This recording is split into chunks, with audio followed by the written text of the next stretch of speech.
Norman, patay gutom. Norman, pangit, patay gutom.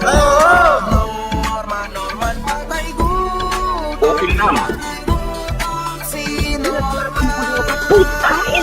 Norman, hampas lupa. Strong ignorant at war! Kaya tuloy sa din, kumusta ka? Talaga magpapasa! Makakawag ako! Boy! Norman, pangit, hampas Hindi ko natutulog, pare! hampas lupa. Galingan mo ba? Kaya mga tulong na demonyo! So what's up sa mga kahombre ko dyan? Makagagawa sa amin na naman nga pala to. At syempre mga kahombre ko, today is the day kung saan atin pong tatalakayin ang iba't ibang mga kabulastugan at katarantaduhan ni Norman Gusgusin. Mga kahombre ko, sa video na ito ay susubukan ko kayong bigyan ng napakagandang recap sa ginawa nating laban kay Norman Gusgusin. Kasi as of now, siya hoy, nasa hoyo pa rin. At mukhang nakatikim na ata siya ng donut! Donutin mo ako! At yes, nagpapatuloy ho mga kahombre ko ang The Norman Mangusin Show.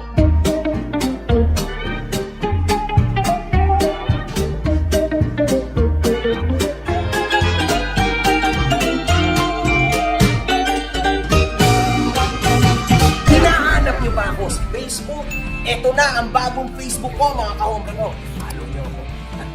Sa last video natin ay tinalakay natin ang pagka-aresto ng NAPOLCOM at CIDG kay Norman Gusgusin dahil sa warrant of arrest nito kay makagagawa sa amin at sa kanya mga kahombre. So, sa mga vlogger na nakikisingit lang, nakikiepan lang, na walang alam sa istorya na ito, maybe ito yung chance mo upang magkaroon ka ng dagdag lohika kung gusto mo lang, no? Kasi for sure, bilang vlogger, meron ka nun. Kasi hindi ka naman magiging vlogger kung wala kang logic. Tama, medyo hard yun, ha? Mahirap yun, mga kahombre ko. Kasi editing pa lang ng video at uploading pa lang, gumagamit ka na ng logic nun. So, I don't believe na wala kang utak. Unfortunately, nakulangan ka lang siguro sa research, okay? And kaparehas na rin ng iba't ibang mga tao na ang napanood lang ay yung mukha siyang kawawa. So yan, para din to sa inyo, ha? Panoorin nyo mabuti. So yun mga kahombre ko, eto na ho ang ating mahal na si Mimgad at siya ay magpapasalamat sa inyo dahil paldong-paldo na naman siya this month mga kahombre ko. Grabe. Maraming salamat, Norman. Ay, maraming salamat mga kahombre. Siyempre, uulitin ko lang ulit. Hindi ko talaga makakamit to nang wala kayo dyan at lagi nakasubaybay at sumusuporta sa amin. Siyempre, nagkakaroon nga kami ng mga time na wala na kaming tulog. Di po sa MGB na, siyempre, dahil sobrang hirap na ginagawa namin. Pero still, pagpapatuloy natin ang laban na to, gatas na gatas. Maraming salamat, kahombre. One love, good fucking vibes. Ano ba ang pinag-ugatan ng lahat ng ito, mga kahombre ko? Lumalabas kasi ngayon sa iba't ibang mga tao na nakakaawa daw ito, mga kahombre ko. Pinagtutulungan at masyado raw overkill ito para sa kasong unjust vexation lang. Nagsimula ito sa mga taong nananawagan kay MG ukol kay Gusgusin sa comment section ko sa YT. 8 months ago ho yan ng mga comments. In short, kakalaya pa lang po ni Norman Mangusin yan. And yet, naramdaman na agad ng mga tao ang pagkahinayupak ng tao na ito, mga kahombre ko. Tama? Si FLM or Norman Mangusin naman, sana ang next. Nabuhay na naman. Francis Leo Marcos next. Speaking of limos, baka lang may time kang i-check si Norman Mangusin, isa sa pinakamalakas manglimos ng mga Pinoy sa Pinas at sa mga OFW. O yan, marami pa yan mga kahombre ko. Dahil wala tayong bias, alam nyo naman. Sinilip at ni-research namin ni Mimgad at ginawa natin ang 2 documentary contents si Norman Mangusin, mga kahombre ko.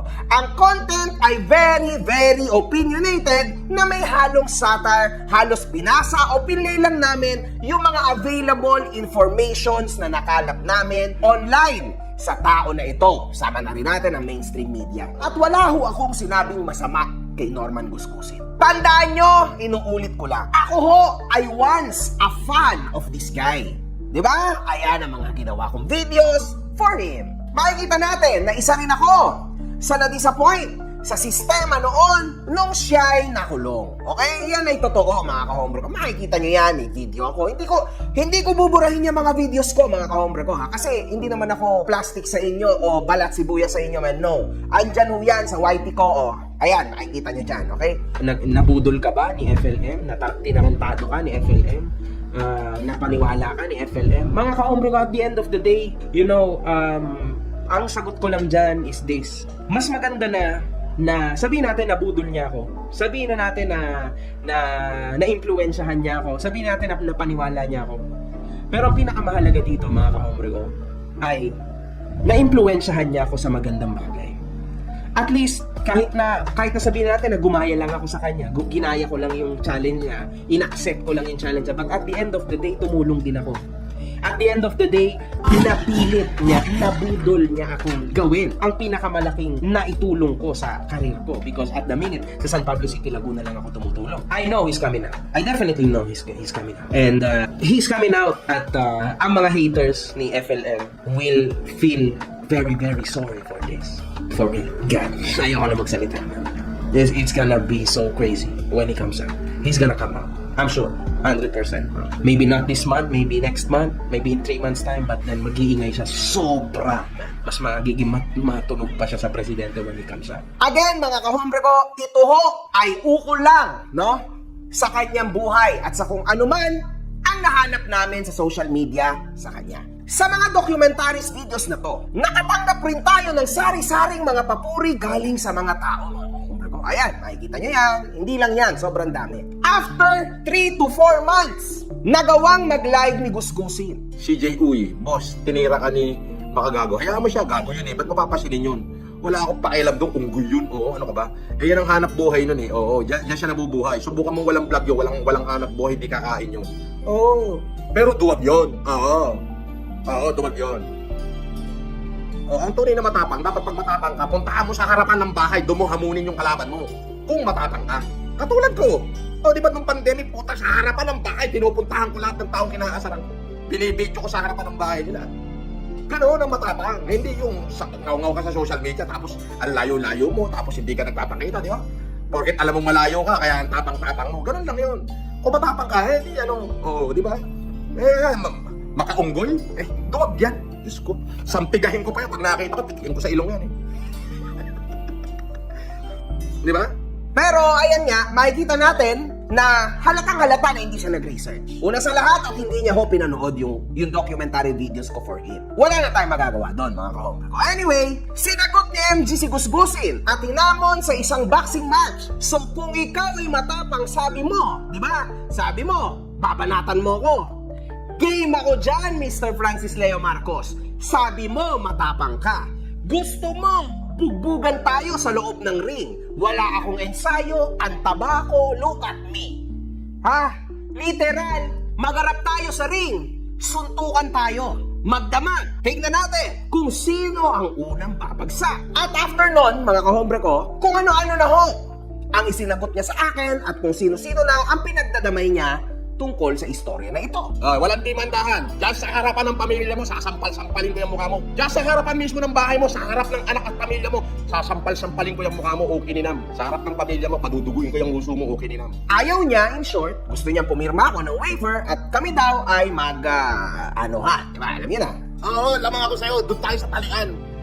Tatalian yung bewang ko tsaka yung bewang mo. Parehas tayo may hawak na panaksak. Bakit ko nga ba siya hinamon ng boxing? Kasi kung sasabihin, hoy, grabe ka, illegal din naman magsuntukan ha. No. Ako mga kahombre ko ay may lisensya bilang isang promoter ng laban na boxing, okay? So, legal yon. So, kaya kong i-promote yung sarili ko o kaya kong mag-promote ng isang boxing match, okay? Kahit celebrity match lang, mga kahombre ko, di ba? Under GAB, obviously, ha? Kaya ko yun. Pwede yun, mga kahombre ko, okay? Kaso, ayaw niya ho sa legal way. Ang gusto niya, 5 minutes, talian sa bewang. 2 round lang. Magpa-waiver ka na. Bigyan mo na ako ng dahilan para disgrasyahin na kita, puting ina mo. Dito ho! Nagsimula na after nito na napatunayan natin na siya'y duwag, di ba? Nagsimula na ang pagtawag kay MG ng iba't ibang mga OFW na halos umiiyak na sapagkat talagang tunay ho na sila'y pinagloloko ni Norman Gusgusin. Totoo ho yan, mga kahombre. Ayan, di ba? Hanggat sa kung sino-sino na ang ating mga na-interview. Hanggang sa nakakatok na rin tayo sa mga kilalang mga personalidad.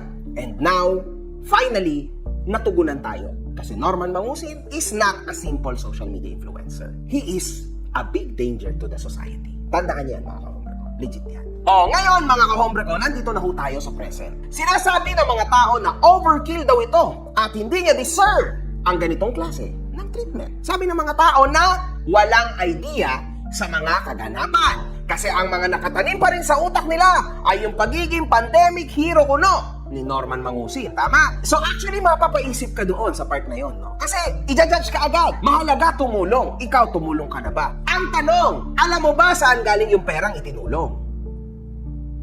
Mamaya niyan, sumaya ka. Pero ilang tao yung umiiyak sa likod dahil napasaya ka ng tao na ito. Hindi mo alam yon. Tama?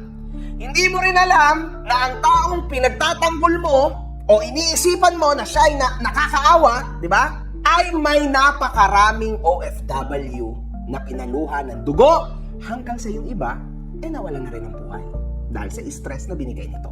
Alam mo yon? Hindi!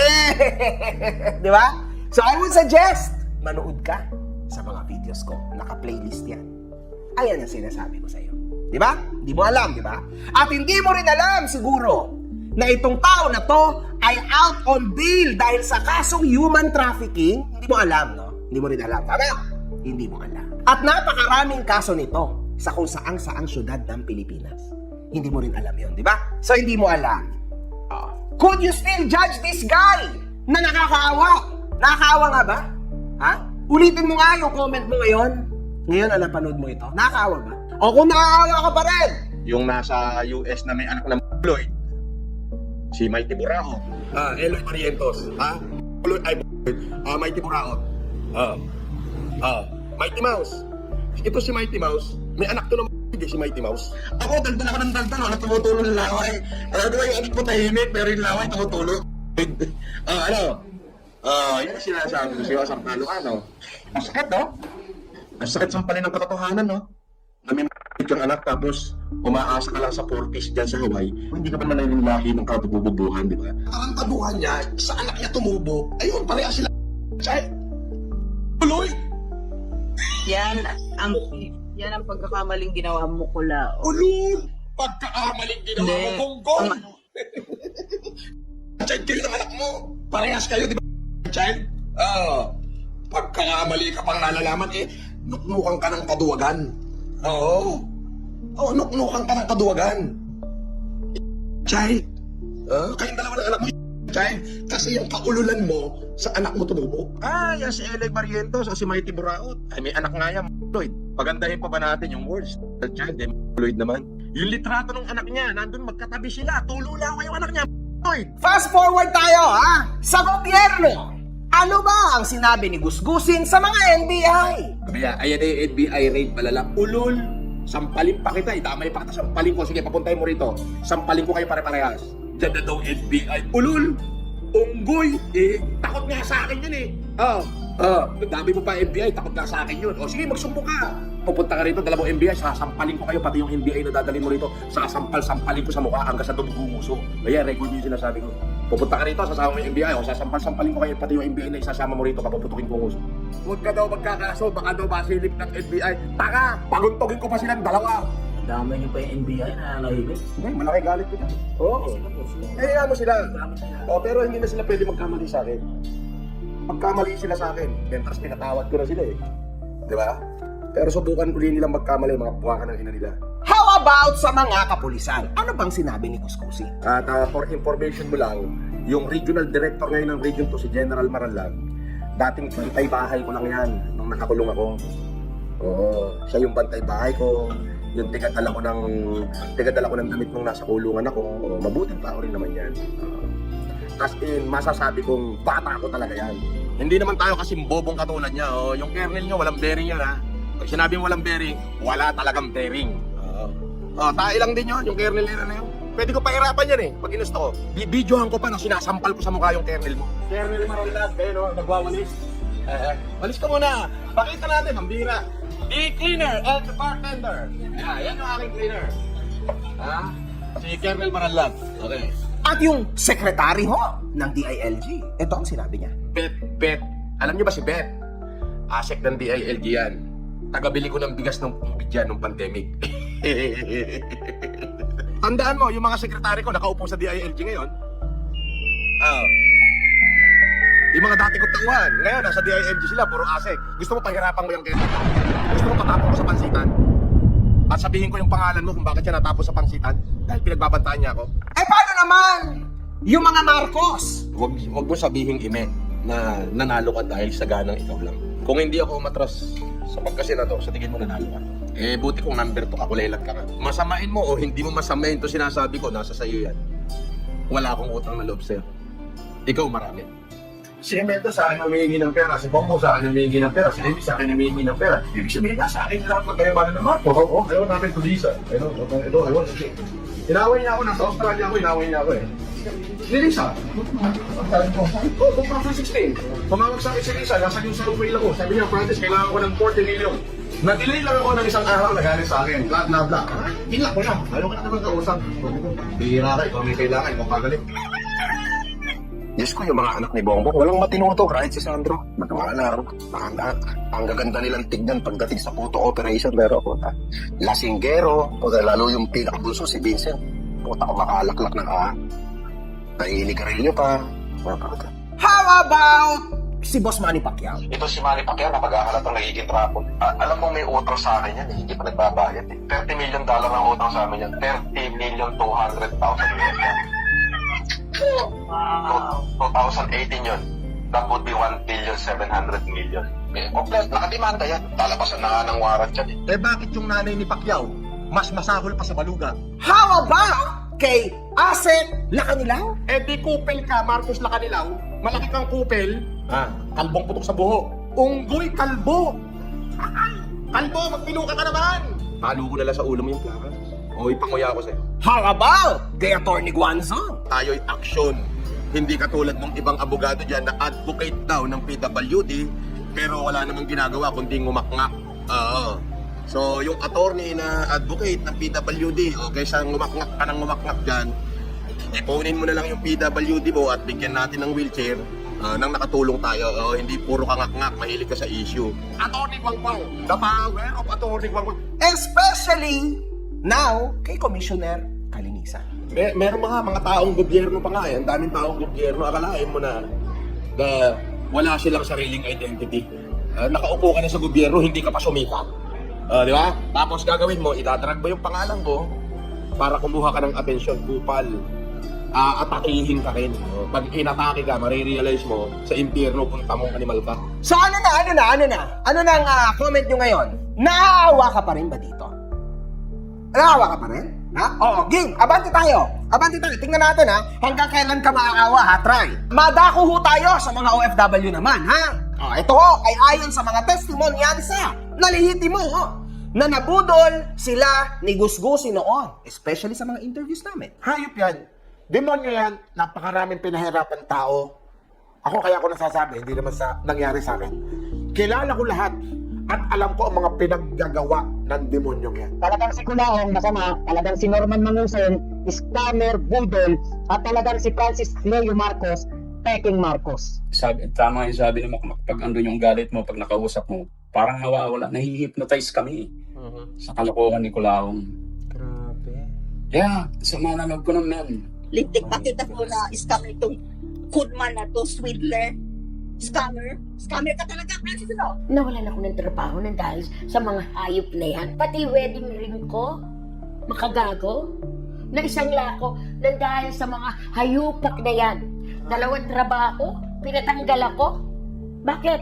Ano kasalanan ko? O ano? Di ba? Nakaawa ka pa rin ba dito? Nakaawa ka? Nakakaawa, no?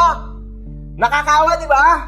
O, abante tayo. Akala mo tapos na. Abante tayo, ha? Game. Abante pa. Marami to, ha? Sinabi yan ni Commissioner Kalinisan. Marami pong naloko mga OFW po ito. At end of the day, Senator Rafi, mahaba po ulit na ito. Kung susumahin po natin, meron pong human trafficking dito sa damakmak po na estafa cases.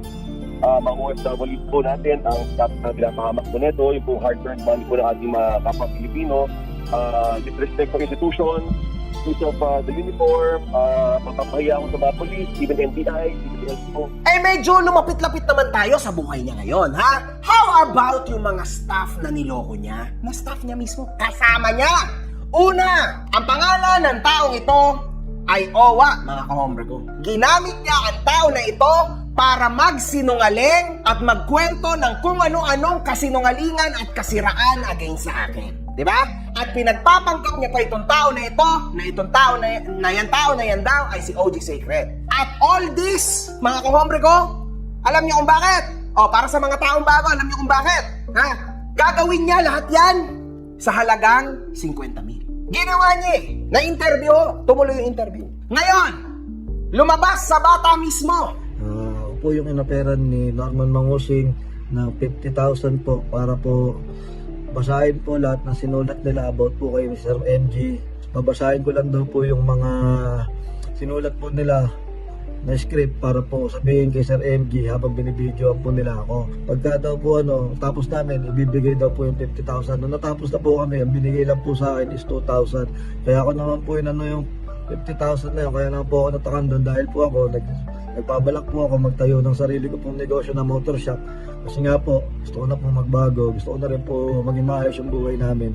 Kaya po, natakan po ako sa sinabi niya kung bibigyan po ako ng 50,000. Ayoko po sana talaga tanggapin. Kaso po talaga, natakan po ako sa pinagyan po nila ako ng face mask, pinilit po nila ako, nandun na kami sa kanila. Sabi po nila sa akin, andito na daw po ako sa kanila. Gawin ko na lang daw po para daw po makuha ko ng 50,000. Nung pagkatapos po namin, di po nila ako binigyan lang po nila ako ng 2,000. Tapos po, sinabihan po nila lahat po ng ganito na wag daw po akong papapasukin. Dahil daw po, wag na daw po ako doon, pag nakita daw po ako bumalik doon, wag na daw po ako papasukin. Hindi daw po nila ako tao, ganyan-ganyan. Hindi ko naman po alam na ipapahamak lang po nila ako, kaya ako lang naman po nagawa yun dahil po sa nangangailangan po ako ng anak, gawa nga po magtatayo ako ng sarili kong negosyo, ng motor shop nga po. Kaya ako po pinatulan, hindi ko naman po expected na ganun po ang gagawin ni Norman Mangusing. Di ba? Nakakaawa, no? Nakakaawa, di ba? Nakakaawa. Yes, nakakaawa. O, abanti tayo! Paano naman etong si Ian? O, ayan ang mga videos nila together, ha? O, baka sabihin nyo, invento to, ayan, magkasama sila. Dati niya yung tauhan. Noong napahamak na, ano ang sabi niya? Sino nag-recruit dyan? So yun yun. So yung sasabihin hindi pinasweldo, unang-una, hindi ako nagpapasweldo sa kanila. Pangalawa, hindi ko sila empleyado. Okay? Na may pinirma ng kontrata.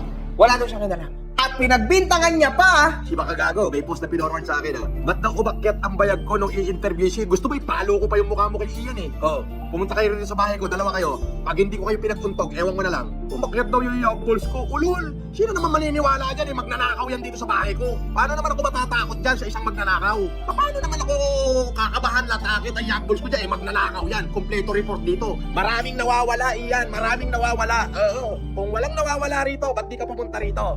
Oh.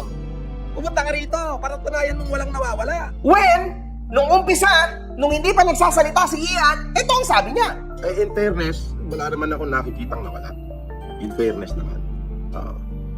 I don't know the reason of abandoning the house. Kasi yung mga relo, yung mga build ko na mamahalin, complete impact naman lahat. Wala namang nawala.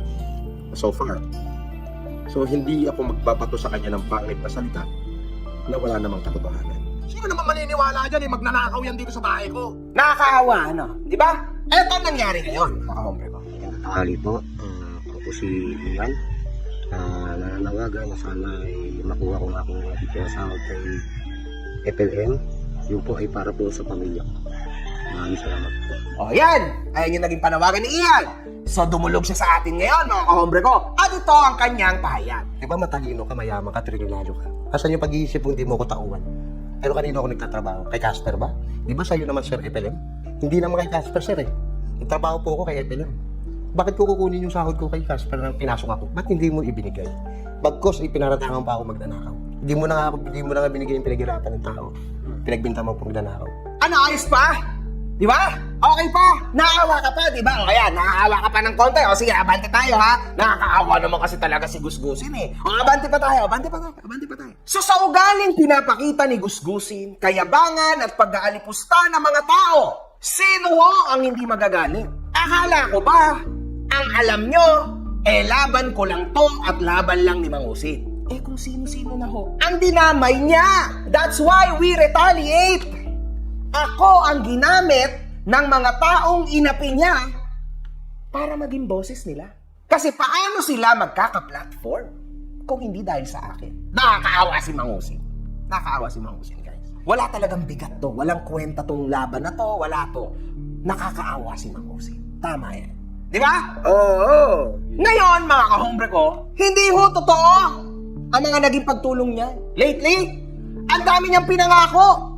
Aba, to the point mga kahombre ko, na sinabi niya magtatayo daw siya ng paresan para sa buong NCR. Unlimited pares and an unlimited rice and soft drinks libre. Di ba meron Diwata, merong Encanto, abay, puro sila fantastic eh. Ito pangalan ng pares natin. FFCI, abangan nyo. Ang pangalan, dideclare ko na. Okay ka, pares ko. Libre. Para sa buong NCR yan. Abangan nyo yan. Ito yung pangalan. Okay ka, pares ko. Libre yan. Nakikipag-coordinate na ako sa government ng Pasay para makahingi ako ng malaking space kung saan pakakainin natin lahat ng mga hirap, mga street dweller, yung mga naglilinis ng kalsada, ha? Only rice, only sabaw, only gulay, ayan, may gulay din, no? Tapos may pares, tapos may soft drinks, libre. Nangyari ba? Hindi. Boss, nasa na raw parisan mo, sabi ni Diwata. Lubog na si Diwata eh, bakit pa ako magtatayo? Di ba? Lubog na eh, hampas lupang patay gutom na uli eh, wala nang kumakain sa kanya. Kawawa naman pag nagtayo pa ako ng parisan, tarantado. Pero pumera yan somewhere. Yes, most probably. Yes. Pwede, di ba? Pwede. Ginamit niya eh, di ba? And meron siyang napaniwala. So meron at meron nakapagbigay siya ng pondo. Tama? Tama. Oo. Nakakaawa, di ba? Nakakaawa, di ba? Alagaan niyo yan, ha? Palabasin niyo, bigyan niyo ng bail, ha? How about ang pagbibigay niya daw ng mga tuition fee, wow, sa mga universities? So, ngayong January ha, makinig lahat ng mga estudyante. Okay? Pupunta kami sa mga universidad. At bawat university, pipili kami ng 5 estudyante na nakasubscribe. Okay? Bawat university, pipili kami ng 5 estudyante na nakasubscribe. Okay? Bawat isang estudyante na mapipili namin, tatanggap ng 100,000. Hintayin nyo yan. Yan na yung inaayos ng team natin. Nakikipag-coordinate na yung team namin sa bawat university. So sisimulan yan by the last week of January. At may nag-leak na convo na ito pala ang kanyang motibo bakit niya gustong lumapit sa mga universities. Yung pinaplano ko kasi, maraming university na mayroong mga estudyante na magtatapos na hindi matuloy dahil walang pera. Pupunta ako na university, bawat university na pupuntahan ko, pipili ako ng 5 students as long as subscriber na minister caliber. Uubong yan. Pag nag-subscribe sa'yo lahat ng university, 20 million na estudyante yan. Malaki yun. Ay, kaya na natin kumita ng minimum of 10 million naman sa YouTube nun. Ang tunay ho na humanitarian ay wala kang dapat iniintay na kapalit. Bakit dito para may kapalit? Kikita ka 10 million pesos. Nakakaawa ho, ano? Nakakaawa si Mang Jose. Nakaano na siya, dito. Hindi ka pwedeng ito na rin natawag sa akin. Pwede naman. Mga after 10 minutes para maraming tao para magbalikan. Para marami mag-super chat. Tapos, ano sasabihin? Basta mamaya ako nang bahala doon. Aapatin ko lang yung mga yan. Nakita na nila ako eh. Okay. Basta aapatin lang natin na lalabas ako para marami mag-super chat.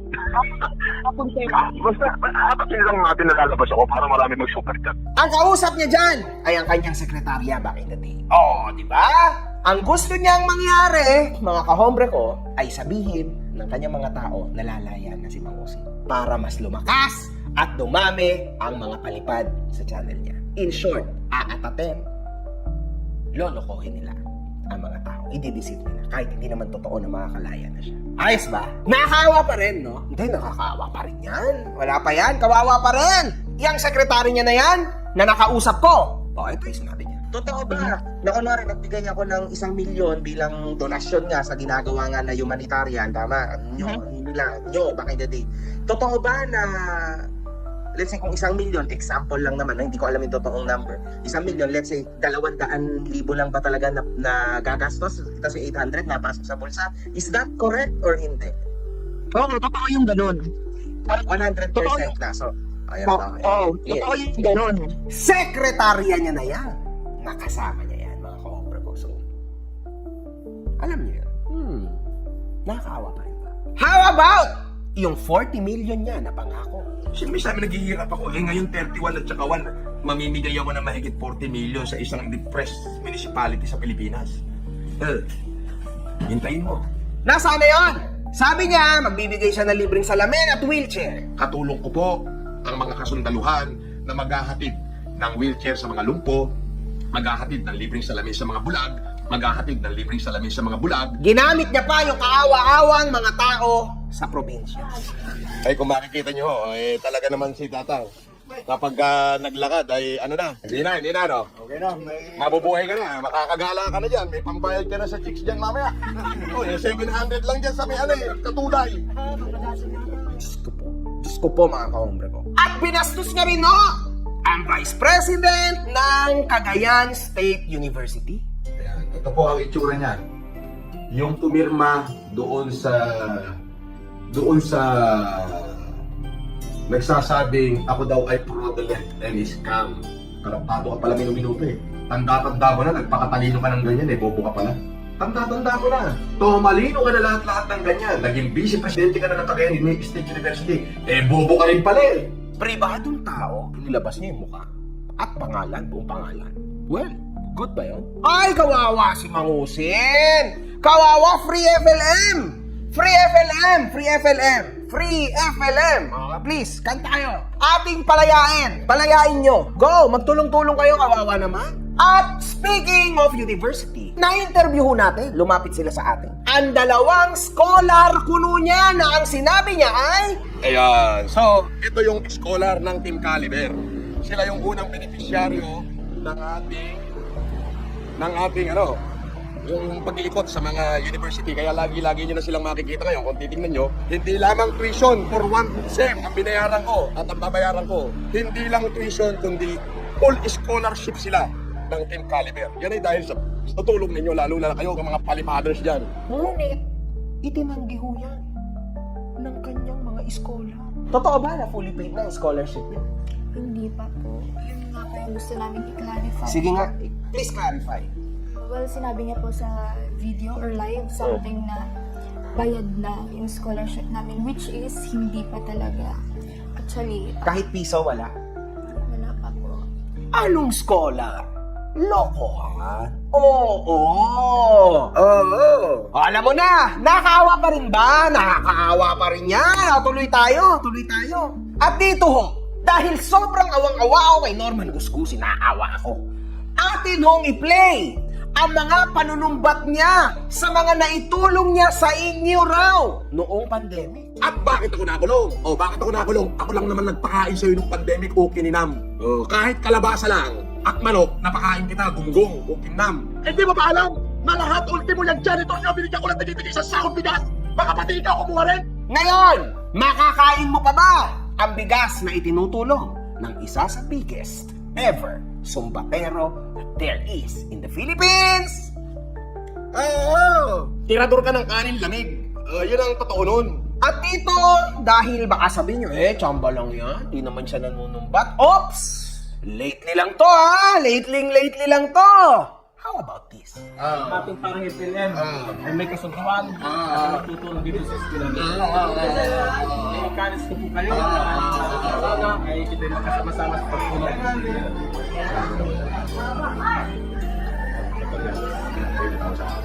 Sige, magbigay ka na ng gawin. Meanwhile, Para doon sa eskwelahan na mapagawa mo yung bubungan nila na tumutulong? Tapos papatikusin nyo? Paano kung ipatigil ko kaya yung backhoe o kaya yung bulldozer na nagtatrabaho ngayon doon? Total ako naman na magbabayad nun. Paano ko sabihin ko wag na lang ituloy? Pero, later on, mga kahombre ko, nakausap niya ang kanyang best friend na si Alex, mga kahombre ko, sa Marinduque. At ito ho ang sinabi niya. Maraming nagtatanong dito, mabibidyohan daw ba natin yung ating ipinagawang mga bubong? Diyan sa eskwelahan ng bigas-bigas. Ay, pwede naman. Ano ba tuloy na natin? Kanang hindi mo na tuloy. Tuloy natin, syempre. Andyan na yan Kanang hindi mo na tuloy. So, nilaglag ka rin yan at nalaman pala namin na wala ka naman pala talagang plano. Natulungan, napalitan ang bubong ng mga nakakaawang estudyante, mga batang yun. Which mga mukha nila ay hindi mo rin binler. Nakakaawa pa ba si Mangusin? At all this, magkano ibinigay niya? 20 pesos ang nasa loob ng sobre na may sticker niya. Nakakaawa, di ba? How about ang mga Lopez, mga kahumbre ko? Dinamay niya without any hesitation, without any regards, nothing, mga kahombre ko. Lopez yung asawa niya, kilala nga yun. Wala akong pakialam kay Lopez yan, okay kung sino-sino pa yan. Lopez. Ko yung mukha mo eh.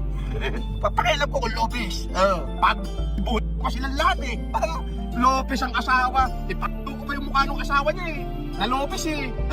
Tatakutin mo ko sa isang gato na asawa Lopez? Gusto mo pagpapin ko pa silang dalawa pag nagkita kami. Lopez ka pa dalala ba? Tatakutin mo pa ako. Sa ko pa nagtip sa mukha yan eh.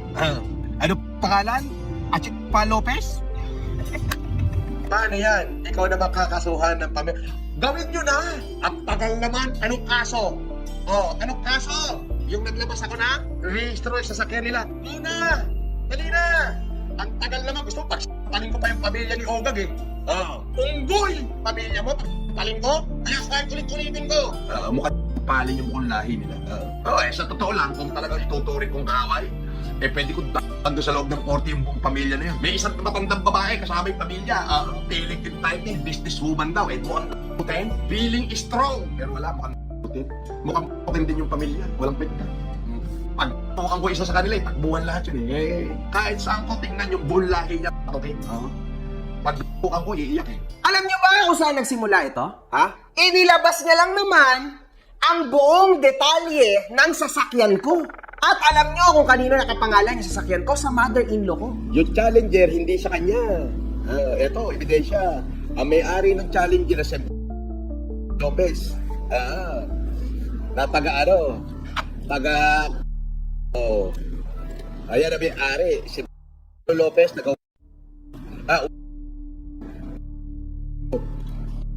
City of... Ano, kala ko ba sa'yo yung Challenger po? Kinag-ina mo, apakasinungaling mo rin. Ayun, nilabas niya ang full details ng mother-in-law ko, pati ang address ng mother-in-law ko. Yes. Yeah. It's real. Nakakaawa, di ba? Ayos, di ba? Nakakaawa, di ba? Negosyanteng tao yan. Hindi naman influencer. Wala. Pero kahit sino na lang, okay na yan. Banggitin ko na lang. Pati address. Ayan yung kinakaawaan nyo. Ayan to. Di ba? Nahuli. Paglabas niyan, kayo naman ang itest ng panahon, ewan ko na lang. Ayaw ko yan na mangyari sa inyo actually. Kasi mahirap. Mahirap po. Promise man. At dito, hindi ko public figure ang asawa ko Wala. Hindi siya ganun. Like, mahilig lang siya magpo-post, pero hindi siya public figure. Walang ganun. Negosyante din ang asawa ko, okay? Ang topic yung uhuging vlogger, baka nagtatago sa abroad. Kasama yung disyadong pala. Ikaw, may napakain ka na ba maliban sa kumakain ka ng ina mo babaeng disyada? Feeling mo naman, ka tanga, disyada ka kung sino-sino umit sa'yo. Kumakain ka ng di ba? At least ako, alam ko nanonood ka ngayon mo, di ba? Yan ang sinasabi ko sa'yo, babaeng ka, di ba? Dahil hindi mo na maililigtas yung kadiktahan mo, pumatol ka na sa bonjing. Hindi mo na maililigtas yung kapok mo, nag-asawa ka na ng bonjing. Pinasalaw mo na sa bonjing yung pagkakasya mo, kung sino-sino sa'yo. Doon nagkaanak ka, ipinasalaw mo sa bonjing. Alam mo, sa totoo lang, babaeng yung buong lahi mo, pwede ko ipasampal sa mga bata ko. Sasampalin lang kayo isa-isa sa pagmumukha. Tolongges ang buong lahi mo, ina mo. Kung sino-sinong yung sinubo mo. Nung nabuntis ka, sa dami na pumasok sa'yo, ipinasalo mo sa bonjing. Buong lahi mo, pwede ko ipasampal ng isa hanggang sa dumugong uso. Sampal lang, pasasampal ko yung buong lahi mo. Magmula sa taas hanggang sa baba, pwede kong pakuha isa-isa yan. Pasampal ko lang yung uso niyan hanggang sa dumugo. Paano kung gumawa ako ng troll? At ibisto ko lahat yan. Paglalabas ko yung mga lalaking sa'yo. At least ako pagkain lang at yosi ang pinapasok ko sa bibig ko. Minsan alak. Ikaw, drugs. Di ba? Yosi, alak, pagkain, bulok na ano sinabi niya pati sa nanay ko? Asawa mo, inananay mo. Nanay mo, kapanang ina mo. Asawa mo, ina mo. Pinang nanay mo, kapanang ina mo. Ina mo, asawa mo, kapanang nanay mo. Ano? Sawa ka na ba? O naaawa ka pa rin? Aba, tuloy tayo syempre. Marami pa yan. Yung sa akin kasi, wag na eh. Kasi, influencer versus influencer to. At sa mga naging katanungan nyo, bakit ka nagkaso?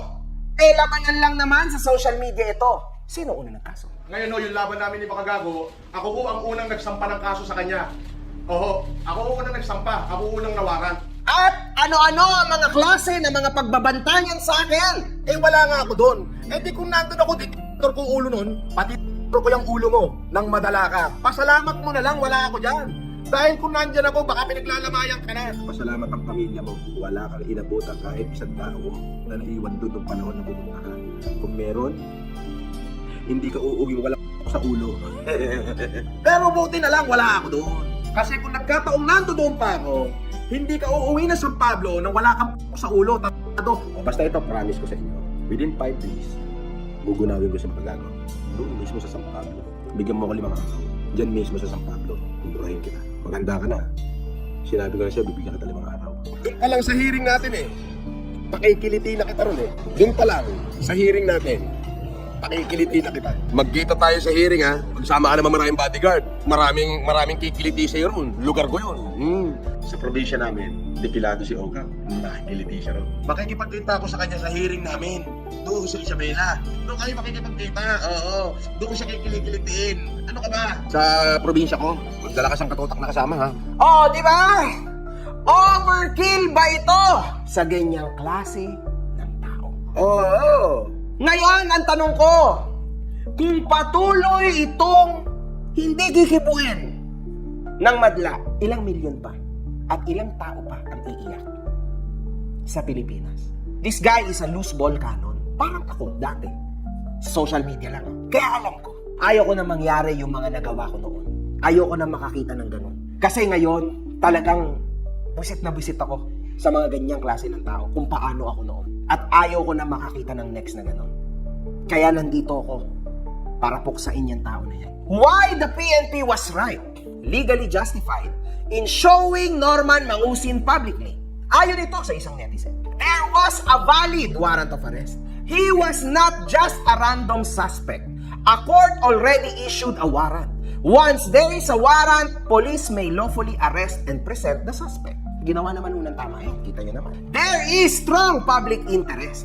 He is a public figure. There are multiple alleged scam victims. PNP said they showed him to encourage other victims to come forward.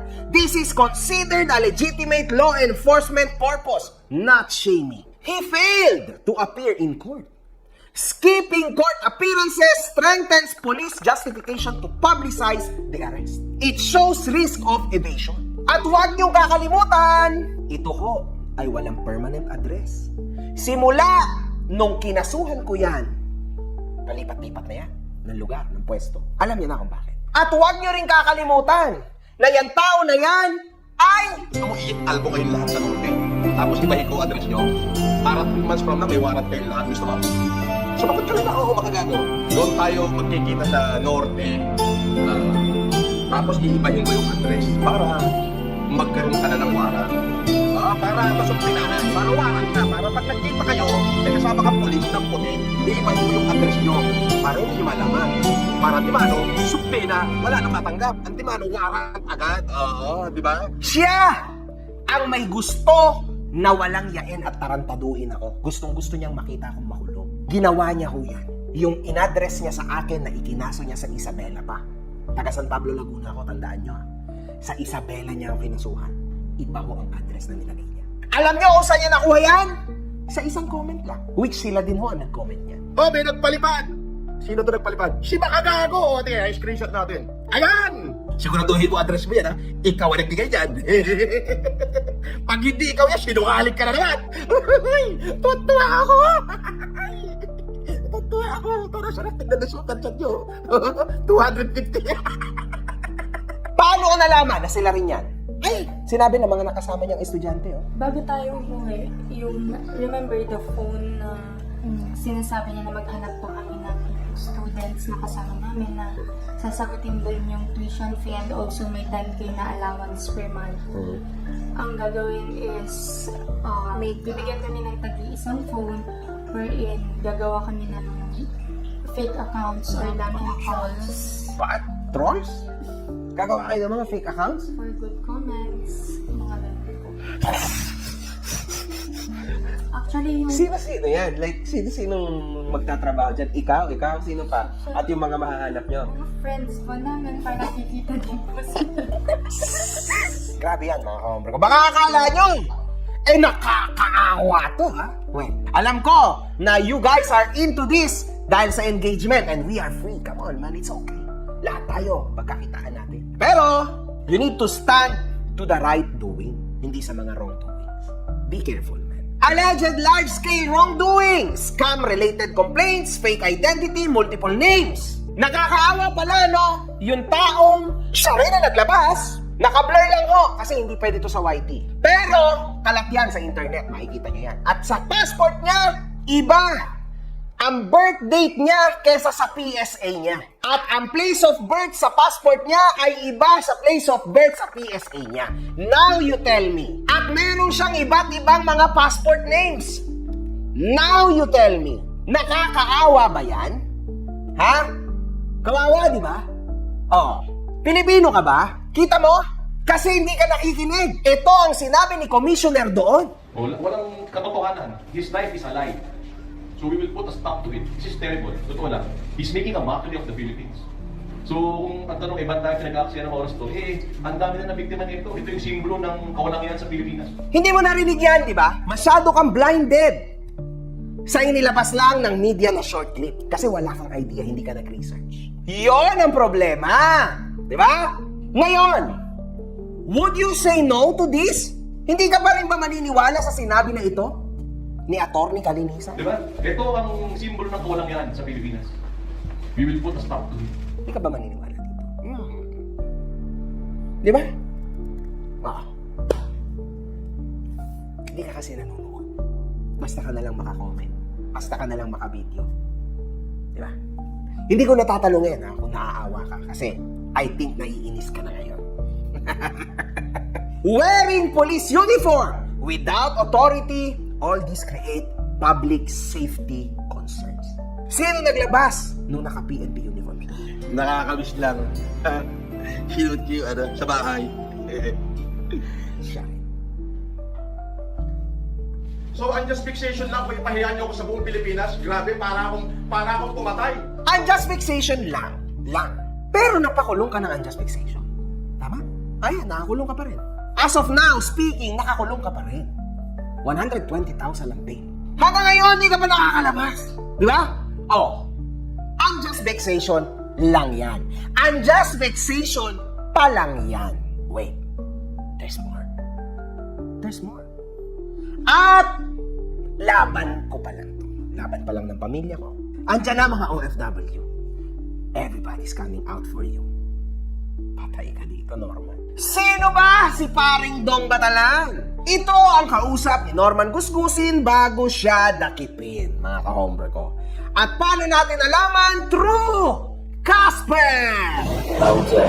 Sino? Ha? Oh, Norman! Pangalawang beses ka na yan nilaglag. Alam mo kung kailan yung panguna? Ito yung kauna-unahan. Natakot mo sa akin?